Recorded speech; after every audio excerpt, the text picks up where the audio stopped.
자, 안녕하세요. 김영입니다. 자, 오늘은 의료법 22조부터 시작하겠습니다. 자, 진료기록부. 자, 진료기록부는 진료기록부도 있고 조산기록부도 있고 간호기록부도 있을 거예요. 그래서 시험 문제는 다음 중 간호기록부의 내용으로 옳지 못한 건 뭐냐, 또 옳은 거는 뭐냐, 이런 식으로 나옵니다. 그런데 이게 이제 진료기록부 내용하고 간호기록부 내용을 믹스시켜 놓는 거죠. 그러면서 거기서 옳은 것을 찾게끔 하고 있습니다. 자, 이러다 보니까 진료기록부 내용, 간호기록부 내용 두 개를 같이 공부하실 수밖에 없고요.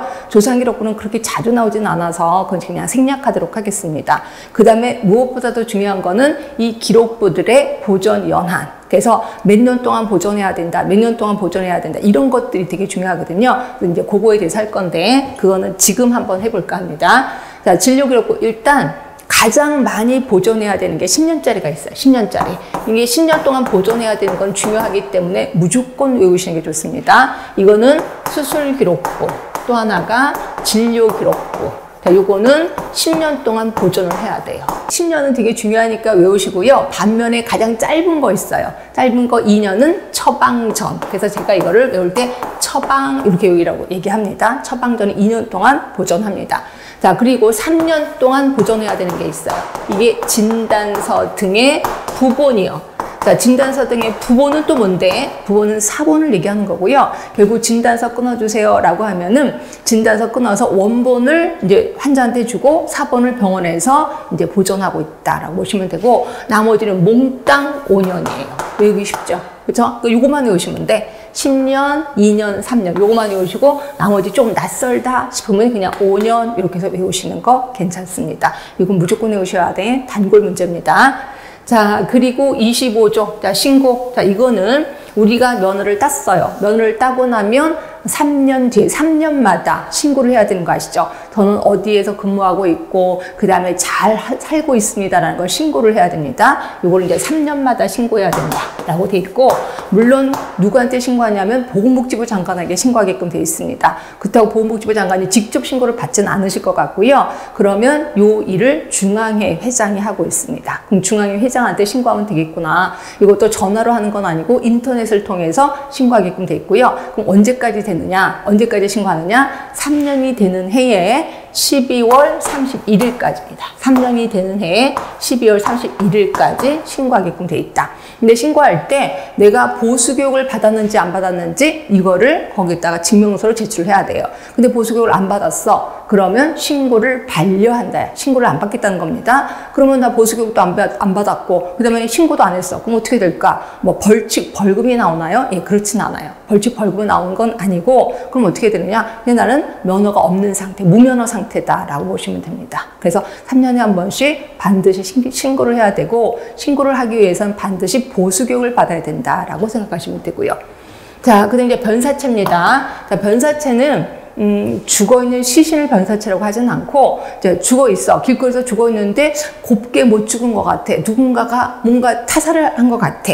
라고 느껴졌을 때, 그래서 이렇게 변사체가 발견이 되면 이거를 신고해야 할 의무가 있는 사람이 있습니다. 누구냐면 의료인 중에서 4명. 의사, 치과의사, 한의사, 그 다음에 조산사, 간호사가 빠집니다. 요 4사람이 누구한테 신고하냐면 경찰서장에게 신고해야 돼요. 경찰서장. 자, 이런 것들도 가끔가다 시험 문제가 나와서 제발 경찰청장 아니야, 경찰서장에게 신고해야 된다라고 보시면 돼요. 자, 그 다음에 30조 협조 의무. 자, 이거는 중앙회장의 협조 의무입니다. 이게 뭐냐면 보수교육이에요. 그래서 이제 보수교육에 대해서는 보수교육을 면제받는 사람이 있고요. 보수교육을 그러니까 뒤로 딜레이시키는 사람이 있거든요. 이 두 개를 구분하셔야 돼. 어떤 사람은 면제고 어떤 사람은 유예자이지, 이걸 구분하시는 게 이제 관건이고요. 이건 좀 이따가 본 법 보면서 얘기하겠습니다. 그리고 33조 개설입니다. 자, 의료기관 개설하는 거. 우리 의료인 중에 의료기관을 개설할 수 있는 사람 4사람밖에 없습니다. 자, 일단 의사. 의사는 뭐를 개설할 수 있냐면 당연히 의원 개설할 수 있습니다. 그리고 병원 개설할 수 있고요. 그 다음에 요양병원 개설할 수 있습니다. 또 하나 종합병원도 개설할 수 있어요. 그렇죠? 자, 그 다음에 한의사요. 자, 한의사는 당연히 한의원 개설할 수 있지요. 그리고 한방병원 개설할 수 있습니다. 그리고 요양병원 개설할 수 있어요. 종합병원은 개설할 수 없습니다. 그다음 이제 치과의사요. 자, 치과의사는 치과의원 개설할 수 있고요. 그리고 치과병원 개설할 수 있고요. 요양병원 개설 못합니다. 그리고 종합병원도 개설하지 못해요. 그리고 조산사는 조산원만을 개설할 수 있다라고 보시면 되고요. 그러면 이 사람만 개설하나요? 설마 그러겠습니까? 이 사람 말고 또 개설하는 사람들이 있어요. 이것도 본 법을 보면서 확인하도록 하겠습니다. 자, 보겠습니다. 22조 진료기록부. 자, 1번 보시면 의료인은 각각 진료기록부, 조산기록부, 간호기록부 그 밖의 진료에 관한 기록을 갖추어 두고 그 다음에 여러 가지 행위에 대해서 사항과 의견을 상세히 기록하고 반드시 서명하여야 한다. 서명 안 하면 법에 걸리게끔 되어 있습니다. 그 다음에 동그라미 2번 그렇고 동그라미 3번 보겠습니다. 자, 의료인은 진료기록부 등을 거짓으로 작성하거나 고의로 사실과 다르게 추가 기재 수정해서는 안 된다. 예, 절대로 이거 수정하시면 안 돼. 그런데 조직으로부터 수정을 강요당하는 경우도 있습니다. 그렇게 해서 수정했어. 그래서 이제 법정상까지 갔어. 그럼 법 앞에서 우린 꼭 뭐라 그래요? 우리 이거 의사가 시켜서요. 그럼 고의로 한 거지? 예, 고의로 하면 무조건 걸립니다. 그러니까 여러분 알아서 하십시오. 하여튼 고의로 하면은 안 된다. 근데 실수로 하는 건 봐줍디다. 자, 그 다음에 뒤로 가시면 진료기록부의 기재사항, 요게 중요하다고 말씀드렸어요. 자, 1번에 진료기록부가 있고 밑에 가시면 간호기록부가 있어요. 요 두 개만 비교할까 합니다. 자, 진료기록부는 진료를 받은 사람의 주소, 성명, 연락처, 주민등록번호. 아, 주민등록번호도 있네. 자, 납원의 주된 증상, 그리고 옆에 가시면 병력, 가족력 다 추가로 기록합니다. 진료기록부니까. 답원의 진료 진단 결과, 진단명, 라번에 보시면 진료 경과, 그 다음에 마번에 보시면 치료 내역에 주사, 투약, 처치 있습니다. 그다음에 진료 일시, 예전엔 분까지 썼는데 그 분을 뺐습니다. 그래서 진료 일시까지 있는 거고요. 자, 조상기록부는 여러분이 한번 보시면 되고, 간호기록부 볼게요. 아, 여기는 간호를 받는 사람의 성명만 있네. 아까는 진료를 받는 사람의 주소야. 근데 여기는 그리고 성명이고, 근데 여기는 간호를 받는 사람의 성명. 그리고 체온, 맥박, 호흡, 혈압. 이게 뭐예요? 우리가 알고 있는 바이탈지기를 얘기하는 거죠. 그리고 투약에 관한 사항. 아, 이거 헷갈릴 수 있겠다. 아까 진료기록부는 투약입니다. 그런데 간호기록부는 투약에 관한 사항이야. 약을 줬다, 안 줬다. 이거에 대한 거를 얘기하는 거죠. 자, 그리고 섭취 배설물 아이오 체크지를 얘기하는 거고요. 처치 간호에 관한 거 역시 간호 일시, 분은 없어졌습니다. 자, 두 번째 보시면 의료인은 진료기록부 등을 한글로 기록하도록 노력하여야 돼. 아, 노력만 하면 되는구나 하시면 되고요. 자, 무엇보다도 중요한 거는 그 다음 거라고 얘기를 했죠. 진료기록부의 보존입니다. 자, 10년짜리 찾아보세요. 4번의 수술기록부. 그 다음에 자 2번의 진료기록부. 이건 10년입니다. 반면에 가장 짧은 2년. 처방전입니다. 처방전. 그리고 3년, 그게 9번에 있죠. 진단서 등의 부본. 이게 3년이고요. 나머지는 몽땅 5년이에요. 그렇죠? 이거 외우기 쉬울 겁니다. 자, 그 다음에 25조 신고입니다. 자, 신고는, 자, 의료인은 최초로 면허를 받은 후부터 3년마다 그 실태와 취업 상황 등을 보건복지부 장관에게 신고해야 된다. 근데 그 보건복지부 장관에게 직접 하는 건 아니라고 얘기했고, 자, 시행령으로 가세요. 시행령으로 가시면 의료인은 실태와 취업 상황 등을 신고하는데 3년이 되는 해에 12월 31일까지 보건복지부 장관에게 신고해야 된다라고 되어 있는 겁니다. 그거 외에 또 자세한 시행 규칙은 제가 일부러 넣지 않았습니다. 그냥 중앙회장이 실질적으로 이 일을 하는구나. 이것만 기억하시면 되고요. 자, 동그라미 2번 보세요. 25조의 동그라미 2번 보시면 보건복지부 장관은 보수교육을 이수하지 아니한 의료인에 대해서는 신고를 반려할 수 있다. 신고를 안 받겠다는 거죠. 그래서 보수교육을 받아라 라고 얘기하는 거고요. 26조입니다. 변사체 신고. 자, 의사, 치과의사, 한의사, 조산사 요 네 사람은 사체를 검안해서 변사한 것으로 의심돼. 그러면 사체의 소재지를 관할하는 경찰서장에게 신고해야 된다라고 되어 있는 거고요. 30조입니다. 자, 협조 의무. 자, 중앙회는 보건복지부 장관으로부터 의료와 국민보건 향상에 관한 협조 요청을 받으면 협조하여야 된다. 협조 의무가 있다는 거죠. 그리고 동그라미 2번에 보시면 자, 중앙회는 앞으로 쭉 가시면 보수교육을 실시하여야 된다라고 돼 있고 중앙회가 보수교육을 실시합니다.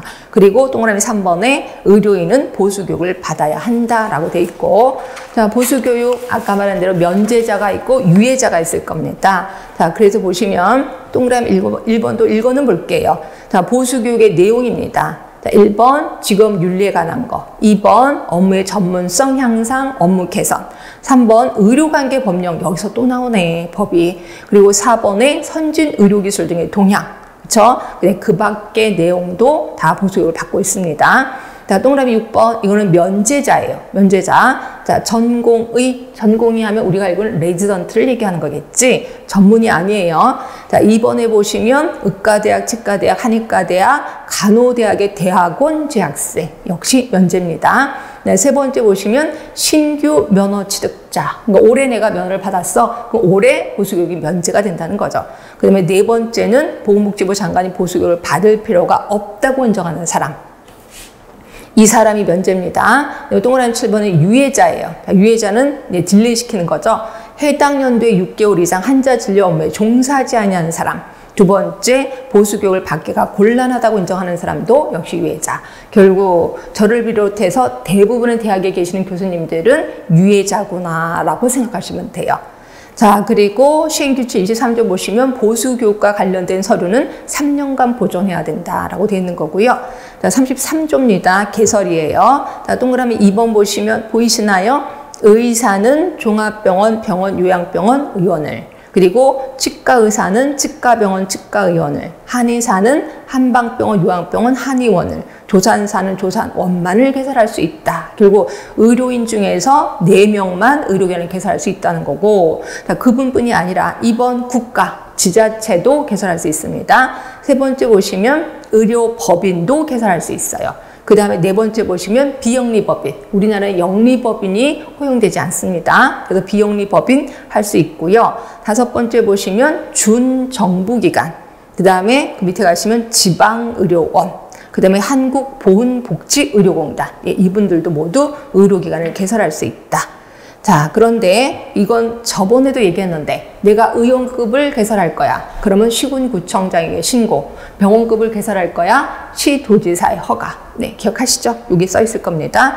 자, 동그라미 3번. 자, 의원, 치과의원, 한의원, 조산원을 개설하려는 사람은 시군구청장에게 신고라고 되어 있는 거고요. 그 다음에 자, 그 밑에 이것도 마저 볼게요. 자, 가정간호. 자, 가정간호는 가정간호의 범위, 얘도 은근히 시험 문제 나오더라고요. 간호, 검체의 채취 및 운반이에요. 제발 검체의 보관 아닙니다. 그럼 여러분들은 채취를 해서 운반하기까지 보관하는 거 아닙니까? 라고 하는데 그것도 운반이에요. 그래서 채취 및 운반. 그냥 만약에 보관이라고 나오면 틀렸구나 라고 보시면 되고요. 세 번째 투약. 지금 가정간호사가 할 수 있는 범위를 얘기하는 겁니다. 투약. 이때 투약은 마약도 투약할 수 있습니다. 처방전을 받았다면. 그 다음에 주사. 주사는 IM, IV 다 하고 있습니다. 다섯 번째 보시면 응급처치 등에 관한 교육 훈련. 제발 응급처치 아니야. 응급처치 등에 대한 교육 훈련. 그 다음에 상담. 일곱 번째 보시면 건강관리에 관한 의뢰. 다른 보건의료기관에 의뢰할 수 있다는 거죠. 자, 동그라미 2번입니다. 가정간호를 실시하는 간호사는 정확한 명칭이 가정전문간호사. 정확한 명칭. 그리고 동그라미 3번은 자, 가정간호의 대상자입니다. 의사, 한의사가 의료기관 외 장소에서 계속해서 관리가 필요하다고 판단해서 옆으로 가시면 의뢰한 자에 대해서 결국 가정간호의 대상자는 의사, 한의사가 의뢰한 자라고 보시면 되고요. 자, 그 다음에 숫자가 나옵니다. 동그라미 4번에는 90일. 자, 이거는 처방전의 요기간이야. 90일. 그리고 동그라미 5번은 자, 가정 전문 간호사를 두어야 되는 명수 2명입니다. 그다음에 여섯 번째는 가정 간호에 관한 기록 5년. 그래서 90일 2명, 5년. 이거 기억하세요. 예전에 국가고시 어떻게 나왔냐면 가정간호와 관련된 숫자를 모두 더하면 어떻게 되느냐 이런 것들도 시험 문제 나왔었습니다. 그러니까 90일, 그다음에 5년, 2명. 예, 그렇게 해서 기억을 해두시면 되고요. 자, 오늘 되게 중요한 거 배웠습니다. 22조에서 그다음에 33조까지. 그래서 되게 중요한 거 오늘 거의 의료법에서 시험 문제 좀 주로 나오는 것들 했으니까 오늘 부분은 머릿속에 좀 기억을 해두셨으면 좋겠습니다.